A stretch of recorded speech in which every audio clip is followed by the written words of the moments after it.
అశ్వ సంవత్సరంలో కైలాస యాత్ర Shri Gayatri tours and travels 8977349696. అతని చూపులో అసహాయత కనిపించింది. వ్యాపారం పోతుందేమో అన్న భయం కనిపించింది. 10 మంది చుట్టుముట్టి ప్రశ్నలు అడుగుతుంటే స్పందించలేని అమాయకత్వం మన హృదయాలను పిండేసింది. కళ్ళగుడ్లలో నీళ్లు బయటికి రాకుండా ఆ బన్ను తింటున్న దృశ్యం ఇంకా నెటిజన్ల కళ్ళ ముందే నిలుచుని ఉందని చూడాలి.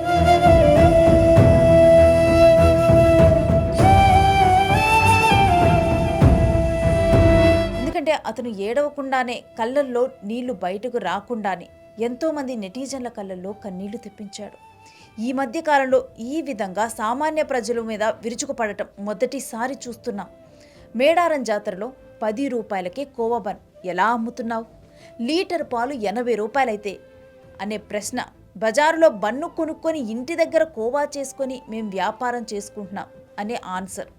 బ్రతకటానికి ఇక్కడికి వచ్చాం అని అతని సమాధానం.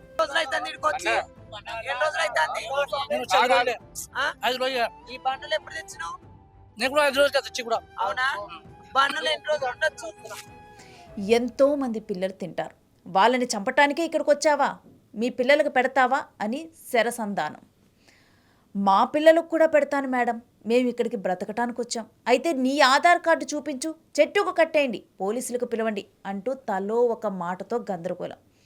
అనూహ్యమైన పరిణామానికి భయపడిపోయిన ఓ సాధారణ కోవా బన్ను వ్యాపారి ఇంతలో నువ్వు తింటావా ఏమన్నా అని ప్రశ్న. నేను కూడా అప్పుడప్పుడు తింటాను మేడం అనే సమాధానం. అప్పుడప్పుడు కాదు అని గద్దింపు. వెంటనే దానికి సమాధానంగా ఓ బన్ను తీసుకొని గుడ్లలో నీళ్లు కుక్కుకొని తినటం మొదలుపెట్టాడు. అంతటితో ఆగకుండా ఎందుకు గాబరా పడుతున్నావు అని మరలా ప్రశ్న. ఇక దానికి అతను సమాధానం ఇవ్వలేదు. అతని కళ్ళే అతని సమాధానం. ఆ కళ్ళల్లో సమాజాన్ని ప్రశ్నిస్తున్న అనేక ప్రశ్నలు. రోజుకు కేజీ కోవా బన్ను 50 అమ్మితే అతనికి వచ్చేది 500, అందులో లాభం 100 రూపాయలు. ఓ 10 కేజీలు అమ్మితే 1000 రూపాయలు పొద్దున్నుంచి సాయంత్రం వరకు సంపాదిస్తాడు. అలా 10 రోజుల జాతరలో కష్టపడితే ఆ 10,000 అతను సంపాదించుకోవచ్చు.